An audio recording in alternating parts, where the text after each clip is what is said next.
Des DGE au ministère des Finances, il y en a deux.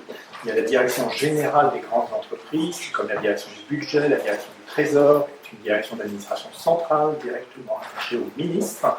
Donc nous ne sommes pas celle-là. Nous sommes, comme tu l'as dit, la direction des grandes entreprises qui préexistait à la direction générale, qui a été créée en 2001. C'est un service des finances publiques à compétence nationale qui s'occupe, comme son nom l'indique, des grandes entreprises, de leur gestion et du recouvrement de ce qu'elles doivent comme impôt. Nous sommes installés depuis quelques mois à Romainville, en banlieue parisienne, au bout de la ligne 5, pour ceux qui connaissent, qui s'intéresseront à nous. Donc on est desservi par le métro. On peut venir aussi en vélo. De plus en plus d'agents, y compris le directeur, utilisent ce moyen de transport de temps en temps. On est installé donc, depuis quelques mois dans un nouveau bâtiment tout neuf, qui est un bâtiment de haute qualité environnementale, avec deux autres directions sœurs, notamment une direction de contrôle, dont mes collègues auront peut-être l'occasion de dire un mot tout à l'heure, qui s'appelle la DGE. La direction donc, des grandes entreprises, c'est 360 personnes, et sur ces 360, une majorité écrasante, 280 de mémoire, qui sont inspecteurs ou inspectrices des finances publiques, donc qui ont passé, pour la grande majorité d'entre eux, le concours dont tu parlais à l'instant, le concours de l'École nationale des finances publiques, et qui permettent de sortir en catégorie A. Sur ces 280, eh bien, ce mois de mai, on a accueilli entre 20 et 25 inspectrices, inspecteurs qui sortaient de l'école. Donc chaque année, il est possible, et il se produit chaque année, que nous accueillons des élèves qui sortent de l'École nationale des finances publiques à la direction des grandes entreprises. Fondamentalement, quand on est inspecteur ou inspectrice, on exerce deux métiers qui sont représentés autour de la table et qui vous seront présentés dans un instant, donc je n'y insiste pas pour ne pas être trop long. Notre métier principal, c'est donc de gérer la relation avec les grandes entreprises. Aujourd'hui, c'est combien? C'est 60 000 entreprises, plus ou moins 5 000 groupes, en croissance relativement forte parce que les groupes français fusionnent et du coup ils grossissent, français ou qui sont installés en France, évidemment de nombreux groupes étrangers sur notre sol, et donc nous avons de plus en plus de clients à la DGE. Et notre métier, c'est principalement, excusez-moi d'être un peu trivial, de faire rentrer l'argent en fait. C'est-à-dire de s'assurer qu'ils ont correctement déposé et donc rempli des déclarations d'impôts sur les sociétés ou TVA qui sont forcément assez complexes, comme vous pouvez l'imaginer toutes et tous, et ensuite de s'assurer qu'ils ont payé ce qu'ils devaient. Donc évidemment, on n'est pas là pour rentrer dans le débat, donc est-ce qu'elles payent assez, trop, pas assez. Nous, on applique la loi, on est fonctionnaire, mais on s'assure que la loi soit correctement appliquée et qu'elle déclare et qu'elle verse ce qu'elles doivent. Pour vous donner un ordre de grandeur, sans vous assommer de chiffres, la DGE, c'est à peu près la moitié des recettes de l'État. On encaisse, alors on parle de recouvrement, c'est-à-dire de recouvrer, qui n'est pas d'un usage très facile et très courant, mais donc nous on parle de recouvrement, d'encaissement, on fait rentrer à peu près la moitié des recettes de l'État français. 330 milliards d'euros l'année dernière en brut, sachant qu'on rembourse aussi, certains de mes collègues vous en parleront, notamment des crédits de TVA, mais peu importe à ce stade. Donc on pèse quand même assez lourd dans l'appareil de l'État, aux finances publiques, et on fait tout ça donc à 360 personnes, donc on a un très bon rapport entre le nombre d'agents et l'argent qui est recouvré à ce faisant. Je ne serai pas beaucoup plus long, juste un mot puisque chacune va présenter son parcours.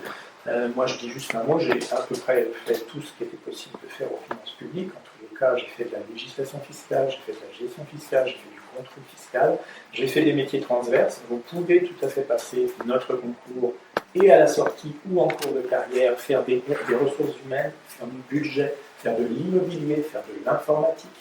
On est une sorte de mini-ministère des finances publiques. On est 97 000, je ne sais plus exactement le dernier chiffre, mais on est complètement autonome et on se suffit à nous-mêmes. Donc là, on va vous parler des métiers fiscaux, parce que c'est le cœur de métier assuré à la direction des grandes entreprises. Mais si vous passez ce concours, sachez que vous pourrez évoluer et faire tout un tas d'autres choses que de la fiscalité, Et d'ailleurs, il n'est pas nécessaire d'avoir fait de la fiscalité dans ses études supérieures pour passer notre concours. Alors c'est intéressant parce qu'on sait que dans la marque employeur de la DGFiP, il est dit que nous sommes partout au cœur des territoires. Là, on est plutôt dans une localisation unique. Mais vous n'avez pas oublié que le premier terme de notre slogan, c'est au cœur de l'État. Et quand on voit les chiffres rappelés de ce que représente en enjeu financier, c'est-à-dire en enjeu budgétaire pour l'État, c'est tout à fait considérable. Effectivement. Alors, on va peut-être aller progressivement découvrir ces fonctions, puis comment on arrive à la direction des grandes entreprises, et puis peut-être commencer par sur un témoignage, comment est-ce qu'on arrive finalement à ces fonctions passionnantes de la DGE? Alors, bien moi, je suis arrivée à la DGE par le biais d'une reconversion professionnelle, puisque après mes études en économie et gestion, j'ai travaillé pendant de nombreuses années dans le domaine social. Et puis ensuite, je me suis arrêtée de travailler pour m'occuper de mes enfants pendant quelques années. Et j'ai eu la chance de pouvoir participer au prépa talent pour préparer les concours des finances publiques. Et j'ai réussi à obtenir les trois concours, donc le A, le B et le C. Et parallèlement à cela, étant donné que j'ai le statut de travailleur handicapé, j'ai également postulé auprès de la DGE en tant qu'inspectrice. Et ma candidature a été retenue. Donc ça fait maintenant 2 ans et demi que je travaille au sein de la DGE dans un IFU. C'est un service de gestion qui... Interlocuteur fiscal unique. Voilà. Pour l'acronyme. Pardon.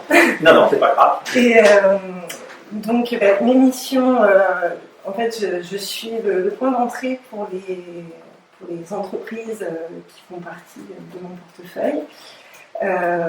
Toutes leurs interrogations donc, passent par notre service. Et je dois m'occuper donc, de tout ce qui est trait à la gestion, mais également au recouvrement amiable, toutes les demandes contentieuses ou gracieuses. Ça, c'est quand ils ne sont pas contents. Ils considèrent qu'ils ne voient pas tout ce qu'on leur demande. Je dois également donc, bien sûr m'assurer que toutes les obligations déclaratives ont bien été faites. Je dois également traiter toutes les demandes de remboursement de trop versés. Par exemple, les remboursements de crédit TVA, c'est un genre de mission qu'on a régulièrement. C'est un peu comme le prélèvement à la source de votre impôt sur le revenu, on en prend toujours un peu plus, puis on vous en rembourse à la fin de l'année. Ça marche un peu pareil en fiscalité professionnelle. C'est un peu ça. Et voilà, donc j'aime beaucoup en fait, la diversité des missions que j'ai dans mon activité.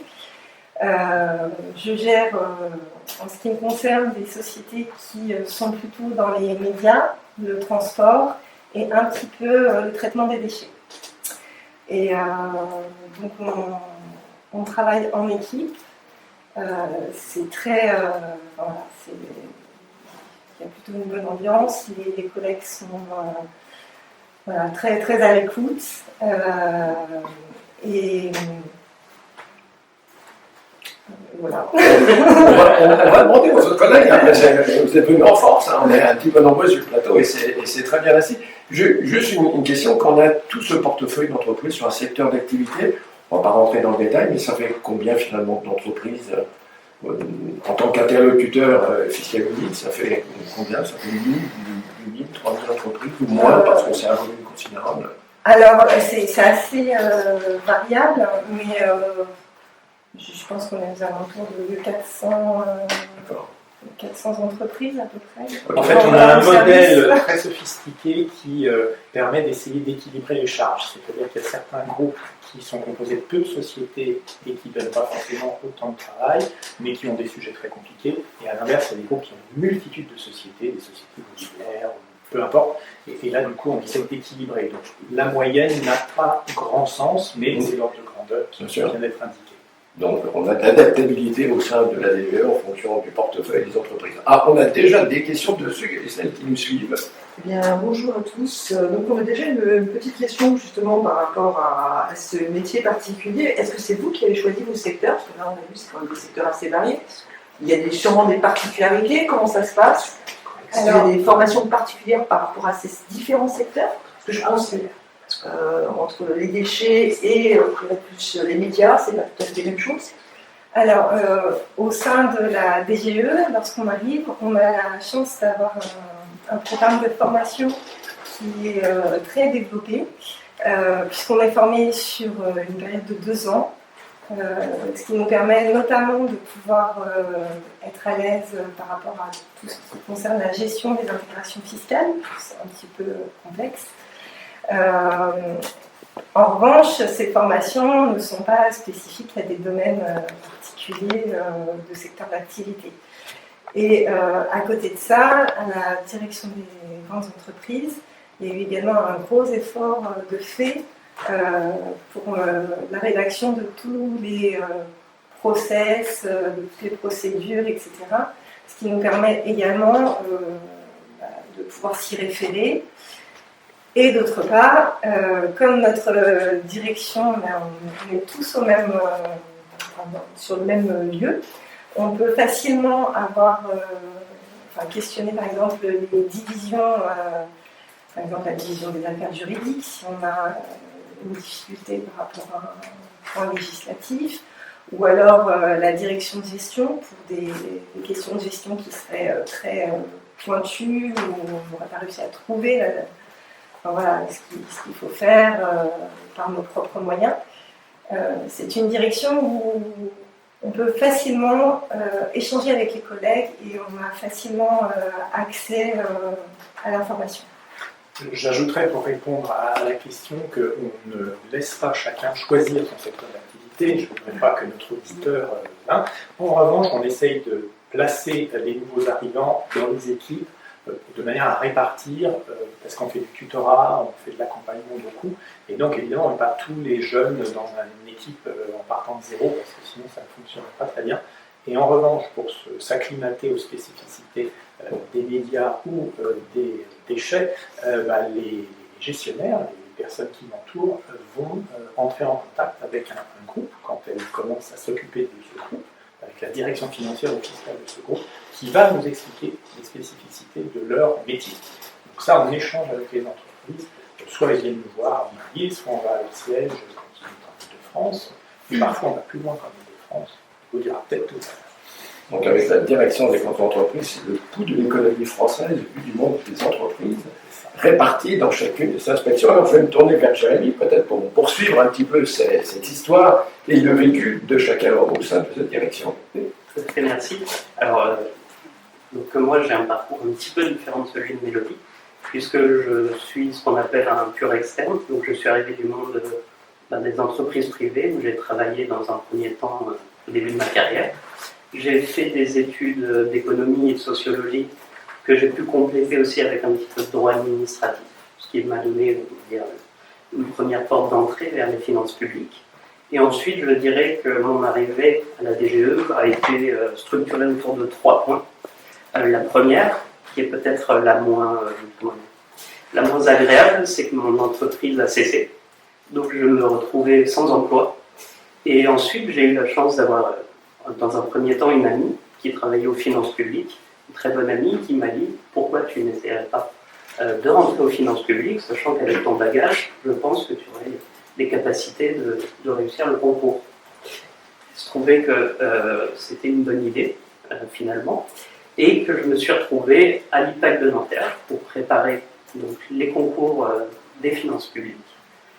J'ai eu la chance de réussir ce concours, et ensuite à l'ENFI, où j'ai pu obtenir un socle de base qui m'a permis par la suite, dans ce début de carrière, d'avoir des connaissances et de savoir sur quoi je peux m'appuyer et me baser. Et j'ai rencontré notamment quelqu'un à l'ENFI, que vous allez voir juste tout de suite après, Corinne, qui a su trouver les mots pour que je m'intéresse à la DGE et qui m'a proposé de tenter ma chance quand il fallait trouver une affectation. ce que j'ai fait et j'ai eu la chance qu'on me choisisse pour intégrer la DGE.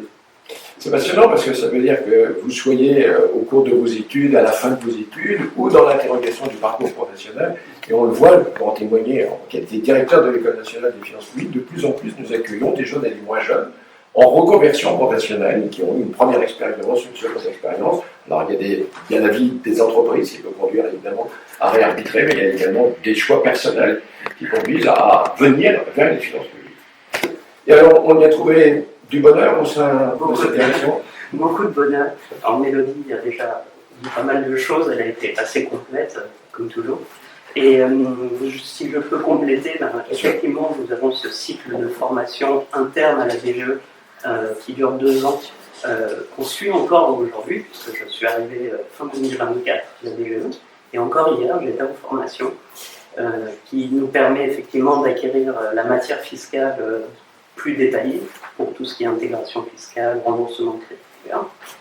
Et en plus de tout ça, comme a pu préciser M. Gardet, nous avons aussi du mentorat. Donc, je me retrouve dans une équipe où je suis suivi, on va dire, précisément par une personne qui est dans mon bureau et qui m'aide au quotidien.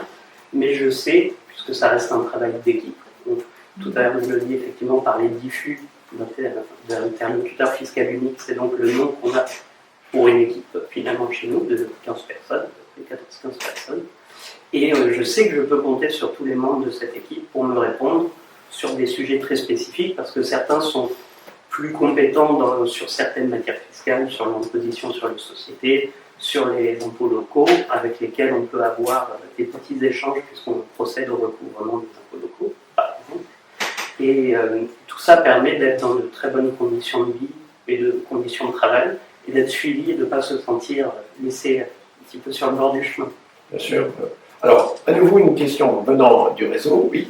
Alors moi j'ai une petite question, parce que là vous dites tous les deux que vous vous sentez bien, que vous êtes, voilà, les conditions de vie au travail sont importantes. Donc on a une question qui rebondit un peu pour Mélodie, et par rapport à tous ces aménagements, est-ce que vous, à la DGE, vous avez des aménagements de poste particuliers pour les personnes qui auraient une reconnaissance en qualité de travailleur en situation de handicap?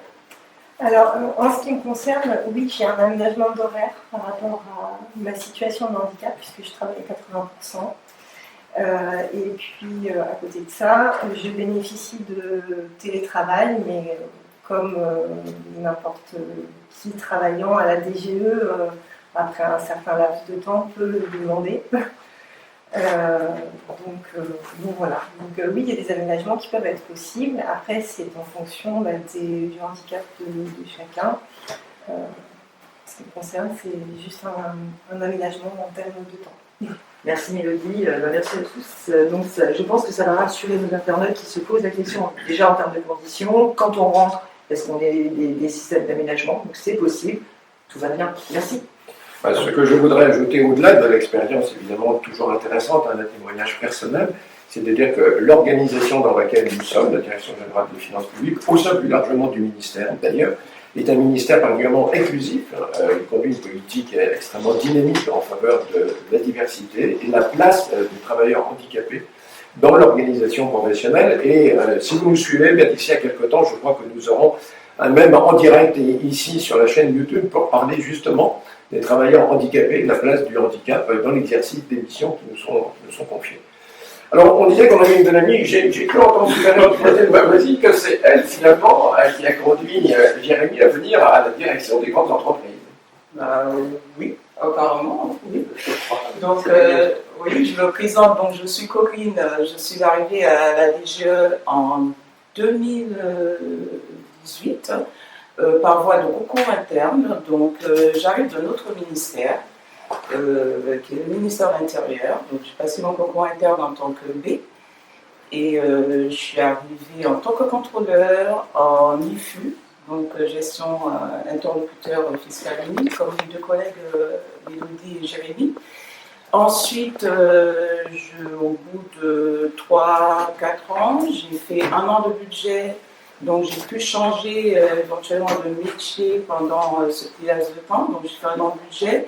J'ai passé de nouveau le concours interne d'inspecteur.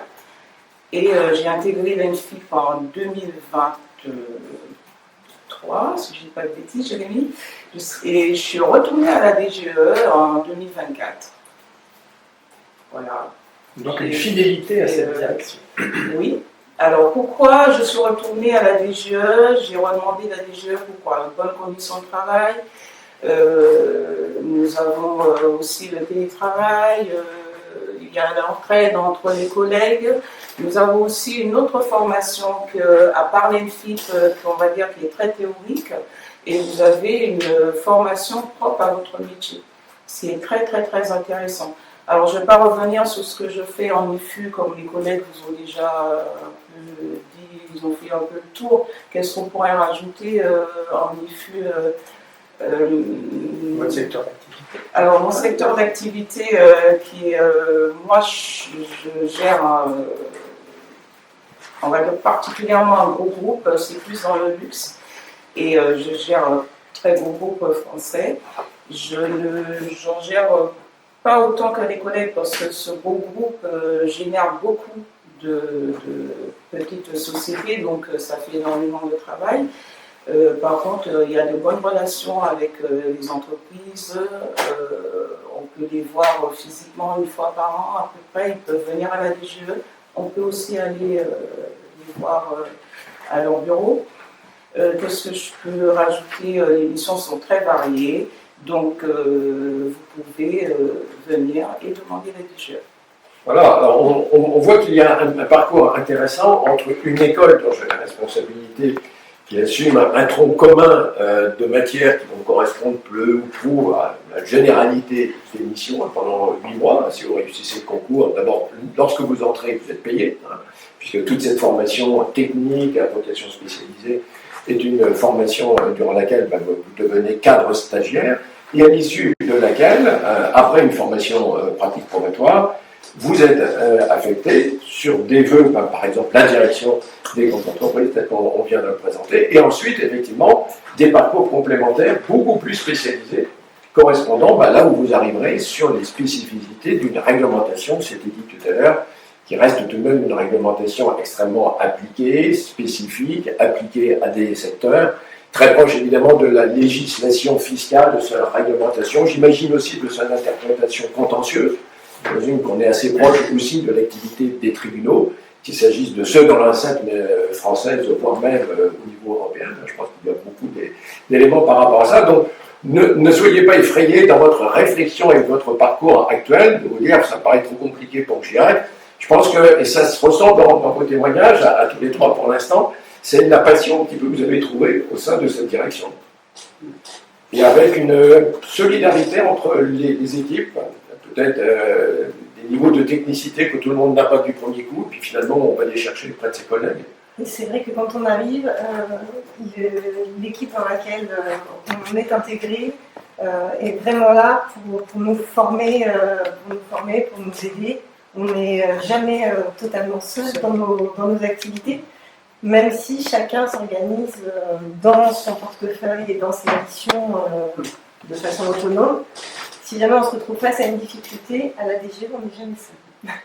C'est très joli à entendre, parce que dans un monde où l'on dit qu'il est un peu difficile de trouver du collectif, on en trouve lorsqu'on vient à la direction générale des finances publiques, et notamment la direction des grandes entreprises. Alors, encore des questions peut-être où on va attendre un petit peu, on va avancer, parce que tout à l'heure, c'était dit, il y avait 2 grandes missions, 2 grands secteurs d'activité, je pense qu'on en a découvert un. On va peut-être aller voir le second, finalement, avec Raphaël. Donc voilà, bonjour Raphaël.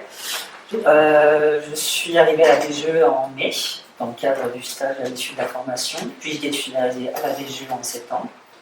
Préalablement à tout ça, j'ai fait une licence en biologie. Et puis finalement, je me suis orienté pour me diriger vers une année de préparation à l'IPAD à Nancy. Suite à cette année de préparation, j'ai intégré un M1 Management Public à un IAE, à l'IAE de Nancy aussi également. Et donc pendant cette année de master, j'ai passé le concours et donc j'ai bénéficié du concours et je n'ai pas fini mon master entièrement. Et donc voilà, je suis au service accompagnement fiscal des entreprises, le SAF, qui est donc divisé en 2, avec Tax for Business, qui va surtout gérer les investisseurs étrangers qui veulent s'implanter en France, Et la partie SPE-SMEC. Donc, moi, c'est la partie dans laquelle je suis. Donc, SPE, service partenaire entreprise, et SMEC, service de mise en conformité. Le SPE, ça va être, comment dire, on fait, ça va être avec des grands groupes aussi également et les ETI. On va passer à un partenariat, ce qui fait qu'ils auront un interlocuteur privilégié, qui, en l'occurrence moi et ma collègue. On a un portefeuille d'entreprise dédié. Ce qu'on apporte, c'est de la sécurité juridique, sous la forme de rescrit. Le rescrit, c'est un document d'administration, donc une prise de position d'administration sur l'application d'un texte de loi et des faits. Donc voilà, ça se passe, l'entreprise vient me voir en disant voilà, je vais me restructurer et je vais être sûr que je ne fais pas de bêtises au niveau fiscal. Et donc voilà, nous on rend un rescrit. Pour ce qui est voilà, comme on a pu faire mon parcours, j'ai pas fait fiscalité. C'est intéressant, parce qu'on voit bien qu'il y a une diversité de possibilités. Il faut passer un concours, hein, c'est votre choix un petit peu à tous, mais qui reste suffisamment ouvert. D'ailleurs, j'en profite de vous dire que le prochain millésime du concours d'inspecteur des finances publiques va conduire à vous proposer des épreuves rénovées, des thématiques beaucoup plus larges que ce que nous connaissions par le passé. Donc, ce qui prouve bien que si nous avons des matières techniques orientées, notamment vers les mondes économiques et financiers, eh bien, le fait d'avoir une pluralité d'angles et de savoir, c'est une richesse collective. Et puis voilà, la partie SMEC aussi, quand même. Donc là, ça va être plutôt démarche spontanée. Lorsque il y a, c'est de la mise en conformité, donc les entreprises vont venir vers nous spontanément et pour régler le souci, et puis en contrepartie, on réduit les pénalités. D'accord, on va peut-être interroger tout à l'heure Mathilde pour aller un petit peu plus loin. Mais ce que j'entends dans les deux situations, c'est que les investisseurs, on le lit, on le sait, ont besoin de sécurité économique, de sécurité juridique. Et évidemment, le monde fiscal appartient à cette sécurité globale, surtout d'un investisseur qui a des projets relativement importants, j'imagine. Et lorsqu'il s'agit, a fortiori, d'investisseurs étrangers. Alors, j'en dis pas plus, il y a déjà des questions sur ce sujet. Alors, on va faire une double question. Alors, la première, c'est en IFU, vous arrivez peut-être dans les déclarations à détecter des erreurs, des anomalies. Alors que si ce qu'on se pose une question, c'est plutôt quels sont vos rapports avec les entreprises. Est-ce que c'est plutôt des avocats, puisque c'est quel public avez-vous en contact, plutôt des comptables? Et là, vous êtes dans une autre démarche, vous êtes plutôt dans du moins être en prévision de ce qu'on pourrait faire comme erreur, éviter. Oui, c'est ça, c'est pour éviter, c'est ça exactement. Comment se passent dans les deux cas vos relations avec les entreprises? Alors, pour le SPE, il y a beaucoup aussi d'échanges informels. Donc, on va être directement, par exemple, j'ai eu l'occasion de visiter des sièges d'entreprise pour justement discuter des sujets et qu'on se mette en accord avec justement l'entreprise et le service. Généralement, ils ont des services fiscaux, un directeur fiscal, des avocats, des fois ils font appeler des avocats fiscalistes. Et voilà, il y a une construction autour de la demande. Voilà. Donc ça se fait bien en amont et pas après. D'ailleurs, la demande, elle doit se faire avant le dépôt de déclaration. Donc voilà, c'est vraiment.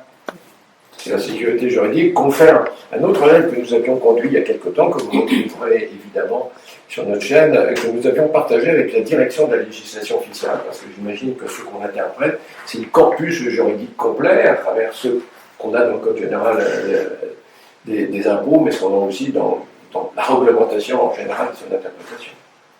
Passionnant. On poursuit avec Mathilde. Bonjour à tous, Mathilde. Donc moi, je suis issue comme Raphaël de la dernière promotion de l'ENFI. On n'était pas dans la même école, mais on a eu le concours en même temps. J'ai un parcours de fiscaliste, à contrario. Donc je suis diplômée d'un Master 2 en droit fiscal de l'entreprise. J'ai ensuite enseigné pendant 2 ans la fiscalité de l'entreprise. J'ai donc choisi le service d'accompagnement fiscal aux entreprises au sein de la DGE, puisque c'est un service avec beaucoup d'expertise fiscale. C'est ce qui m'a le plus intéressée et ce qui m'a attirée dans ce service. Je tiens à préciser que le service partenaire des entreprises est aussi présent en local. On l'appelle l'AFPME, donc l'accompagnement fiscal des petites et moyennes entreprises. C'est exactement la même chose que nous, Sauf que nous, on le gère de Romainville, alors que dans chaque grande direction régionale ou départementale, il y a un service d'accompagnement spécifique pour les PME. Nous, à Romainville, on ne s'occupe que des ETI et des grands groupes, donc des GE, des grandes entreprises. Mais il y a un service spécifique d'accompagnement pour les plus petites entreprises dans les directions en local. Personne n'est oublié. Ensuite, que rajouter on rend des rescrits, donc comme l'a dit Raphaël, ce sont des prises de position très spécifiques sur les situations fiscales qui sont présentées par les entreprises. Comme vous vous en doutez, il y a des enjeux qui sont très importants pour ces entreprises-là, d'investissement financier. C'est important pour elles de sécuriser l'opération. Donc nous, en amont, on sécurise cette question. Est-ce que c'est envisageable, c'est possible? Est-ce que c'est en conformité ou non avec la loi fiscale? Lorsque c'est le cas ou pas, on rend des rescrits, donc on leur dit oui, vous pouvez réaliser cette opération, elle est en adéquation, ou non. Là, pour le coup, c'est pas du tout correct. Donc il va falloir revoir le montage, il n'est pas dans les clous. Il n'y a pas du tout d'allègement de contrôle fiscal lorsqu'une entreprise rejoint le SAF, le service partenaire. Elle est soumise aux mêmes contrôles fiscaux que toutes les autres. Donc il n'y a pas de bénéfice à ce titre-là pour le groupe en question. Est-ce que ça existe qu'on ait des interlocuteurs qui aient notre version, la position, puis qui finalement passent outre dans leurs écritures comptables ou dans leur montage juridique? Est-ce que ça peut arriver? C'est une grosse prise de risque tout de même. C'est une prise de risque parce que lorsque on a connaissance de certains montages et potentiellement qui peuvent être mis en œuvre, il y a aussi, on doit dans cette relation de confiance avec l'entreprise s'assurer du bon dépôt des déclarations. On vérifie de notre côté si c'est en conformité avec la décision qu'on a rendue ou non. Et si ce n'est pas le cas, évidemment. Ensuite, il y a des opérations de contrôle et de régularisation, etc. Allez, vous, quelques questions. Alors, on va faire une petite question groupée. Donc, apparemment, dans vos rapports avec les entreprises, donc, vous vous déplacez, que ce soit en IFU ou dans les deux activités. Est-ce que vous y allez seul?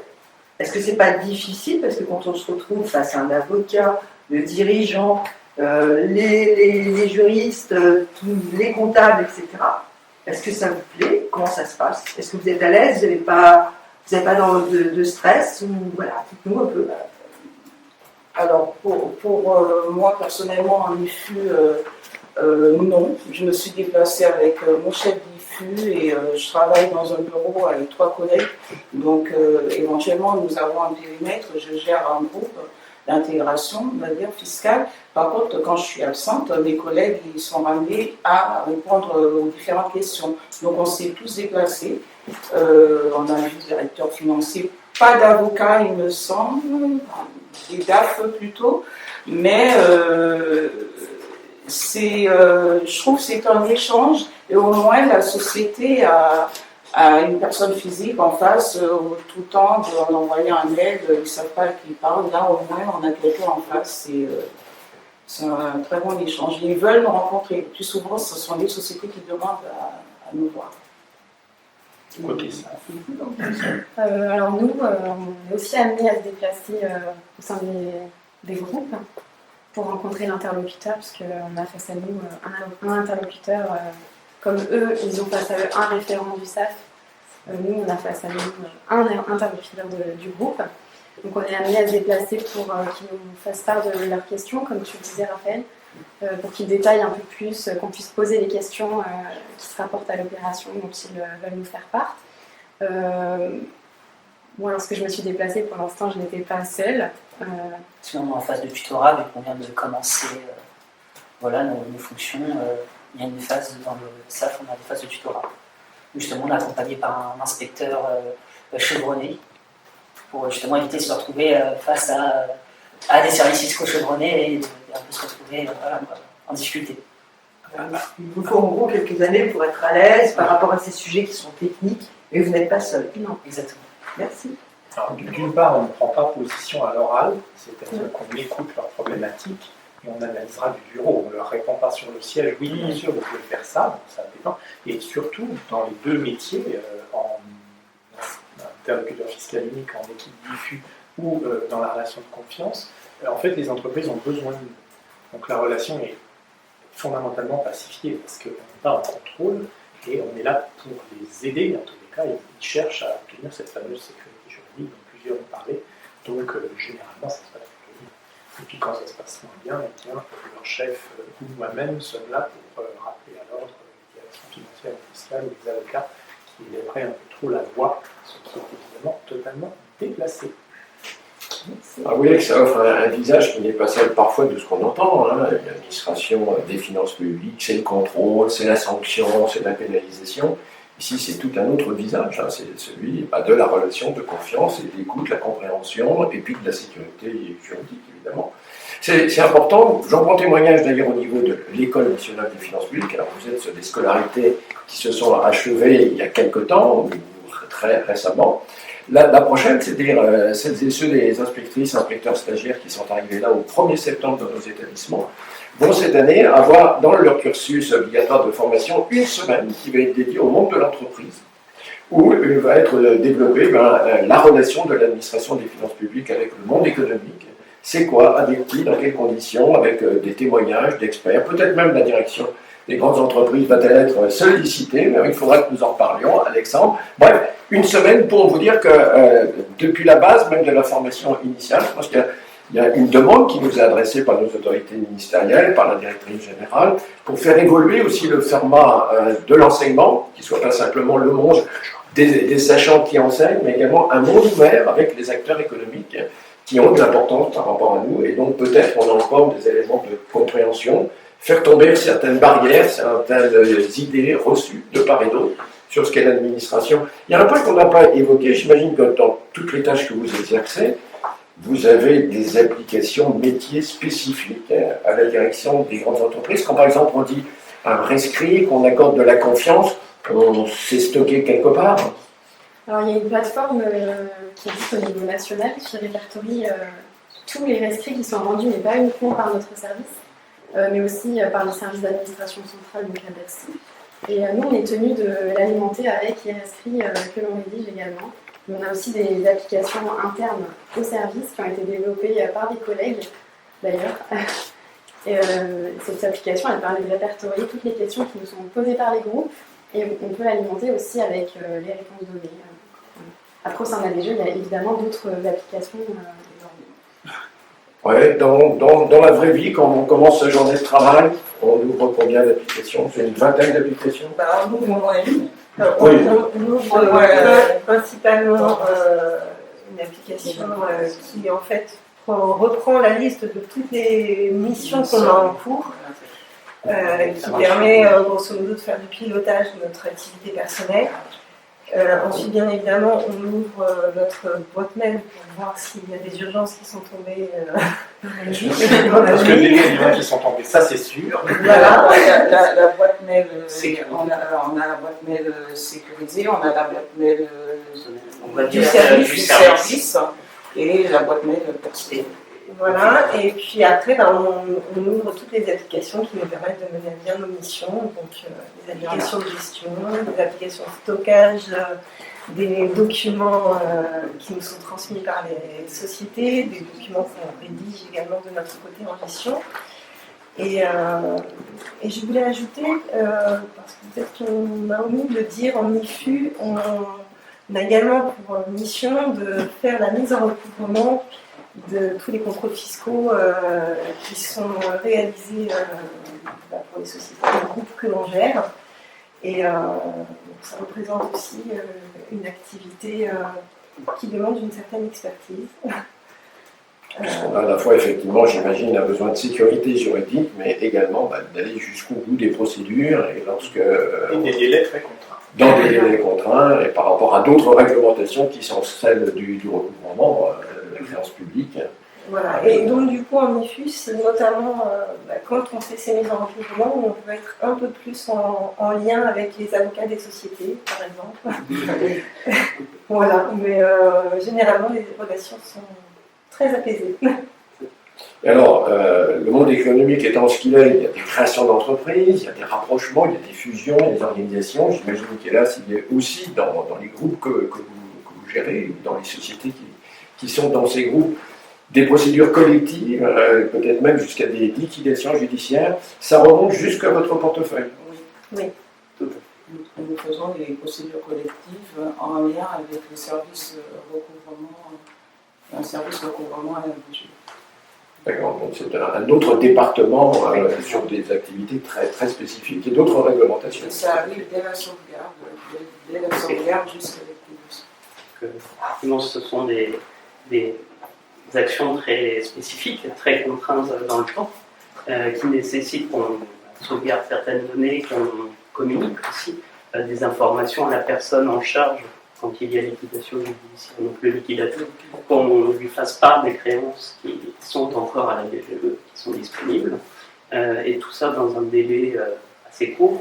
Donc ça demande une certaine réactivité, effectivement une certaine technicité et de compétences pour faire tout ça dans les délais et de manière sécurisée et traçable. Parce que effectivement, dans tous les applicatifs qu'on a pu citer, il y a cette notion de traçabilité, de savoir ce que l'agent a fait du début jusqu'à la fin et de pouvoir suivre finalement tout le process qu'il a du début jusqu'à la fin et de pouvoir à tout moment de pouvoir justifier d'une action ou d'autre. Oui. Alors, ce qu'on ressent par rapport à la présentation de votre direction, c'est que c'est un métier d'expert, d'expertise. Parmi nous, des cadres, donc Corinne qui a été cadre B. Est-ce que vous avez aussi des cadres agents administratifs qui pourraient avoir des missions, qui pourraient vous rejoindre? Absolument, on doit avoir une trentaine d'agencés, donc on va dire deux catégories. On a les agencés qu'on appelle techniques, qui nous aident dans tout le fonctionnement du bâtiment, toutes les tâches matérielles, c'est nécessaire et important. Et sinon, on a aussi à la DGFiP en général et à la DGE en particulier, les agencés qui font de la fiscalité. Et là, en l'occurrence, on a un service qu'on appelle le service de gestion, peu importe, c'est une équipe de renfort, c'est des agencés qui sont au service de toutes les équipes qu'on a présentées tout à l'heure et qui prennent en charge les tâches, on va dire, les moins techniques, les plus répétitives, celles qui ne nécessitent pas forcément d'avoir fait 8 mois de scolarité à la FIP pour mener à bien, de manière à ce que les collègues qui sont autour de la table puissent se consacrer aux tâches les plus techniques, puisque comme je le disais tout à l'heure, nous avons une croissance de notre portefeuille, et de ce fait-là, sans nécessairement beaucoup de création d'emplois, je dois le reconnaître. Donc il faut qu'on trouve des moyens de permettre aux inspecteurs et aux inspectrices de continuer à faire un travail d'expertise assez largement, vous avez besoin d'utiliser ce terme, et donc les agencés viennent en appui. Quelqu'un qui réussit le concours externe d'agencé des finances publiques peut tout à fait rejoindre la DGE à l'issue de ces quelques semaines de formation initiale, si je ne dis pas de bêtises, ça doit être 2 mois, quelque chose comme ça. Exactement, une période de 10 semaines. D'ailleurs, peut-être vous aurez l'occasion de nous retrouver, puisque nous serons au Salon des grandes écoles Porte de Versailles les 4 et 5 octobre. On pourra continuer. Il y a le mondial de l'emploi aussi qui se tiendra à Lyon, au cours duquel la Direction générale des finances publiques sera présente durant 4 jours. Et peut-être l'occasion de reposer une question, mais puisqu'on est ensemble, pourquoi finalement ne pas se la poser entre nous? Les conditions liées au travail au sein de la Direction générale des entreprises ont réussi à poser ces congés parce qu'on a l'air d'être sous le stress, des courriers qui arrivent. Enfin, je vois beaucoup de sourires sur les visages, donc c'est plutôt une tendance positive de la réponse, mais elle vous appartient. On avait dit qu'on ne dirait pas qu'on ne pouvait pas prendre de congé à la DGE. C'est vrai. Ça restera secret. Oui, les conditions de vie sont relativement bonnes, effectivement, à la direction des grandes entreprises. On a la chance de pouvoir prendre des congés, donc de pouvoir faire du télétravail, comme l'a dit Corinne précédemment. Mais voilà, je dirais que l'égalité vie professionnelle, vie privée est bien respectée et ça permet effectivement de faire son travail dans de bonnes conditions, donc d'être professionnel et à côté de savoir se dire, une fois que je rentre à la maison, je peux déposer tout le bagage professionnel à la DGE, il m'attendra demain. Et je peux rentrer serein et vivre une vie passionnante à côté. J'aimerais qu'on Corinne était partie, elle est venue. Moi, je suis partie, je suis revenue. Bon, Donc voilà. Voilà. Et quand on a déjà un peu famille, c'est jouable, on réussit à s'organiser. Là aussi, on fait. C'est tout à fait jouable. Oui, donc comme disait Jérémy, on exerce des métiers où, une fois la journée de travail, on peut laisser tout ce qui concerne le travail au travail. Et oui, il y a tout de même la possibilité éventuellement d'avoir du télétravail après un certain temps. Et puis, on a les budgets, etc. Donc oui, on peut facilement concilier Après, la vie familiale. je ne sais pas ce que vous en pensez. Mais... Alors, on n'a pas encore eu trop l'occasion de... Bon, donc ils réservent leur réponse, mais ils sont pas défavorables. On a encore une question. Alors moi, juste, voilà, donc vous avez l'air tous épanouis. Est-ce que nos jeunes qui sont actuellement en études, qui sont à la recherche d'un stage, d'un apprentissage, pourraient postuler à la DGE? Alors, nous accueillons effectivement des stagiaires de longue durée. Alors, généralement, il faut le reconnaître, plutôt dans des formations plus proches de la fiscalité, parce qu'il n'y a aucun problème pour faire de la sociologie, de la biologie et passer le concours, mais généralement, ils passent le concours après avoir fait une prépa qui leur a permis de monter à bord du droit public, de l'économie, de la fiscalité. Là, les stagiaires, comme ils sont là pour 6, 8, 10 mois, enfin, c'est encore une fois des stages de longue durée, voire de l'alternance. On a des alternants à la DGE. C'est tout à fait possible d'essayer de venir nous rencontrer, nous connaître mieux par ces biais-là.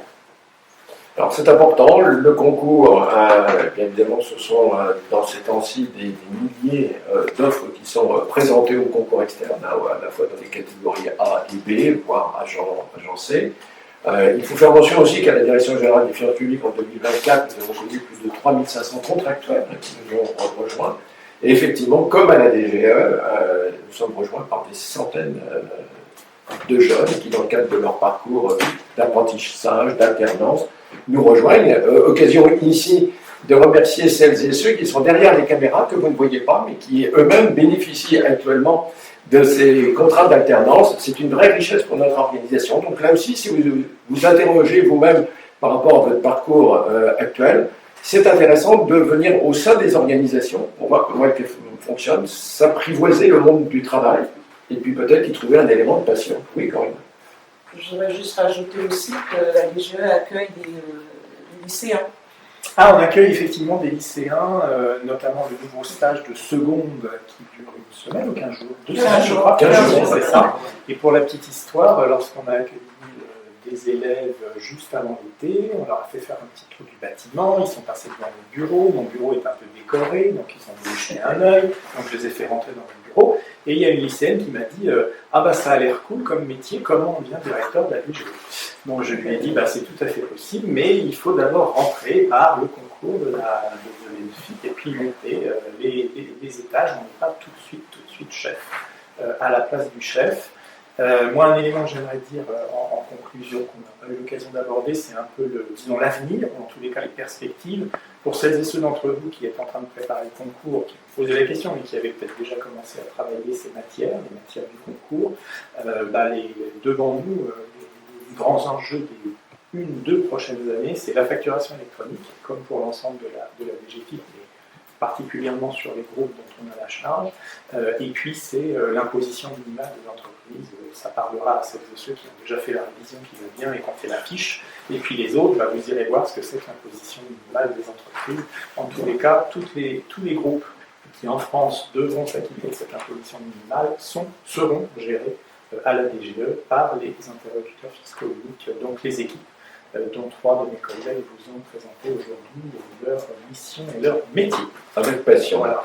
Encore quelques questions, Catherine? Alors une dernière question qui est plus généraliste, parce que je pense que tous nos interlocuteurs ont donné envie à des personnes de venir vous rejoindre, mais certains se posent la question si je passe le concours d'un corps d'agent administratif, parce que sachant que notre concours commun, il a lieu le 37 ans, mais peut-être que certains sont en train de nous suivre, se pose la question, est-ce que je pourrais évoluer rapidement à partir d'un concours d'agent administratif pour devenir rapidement cadre? Oui.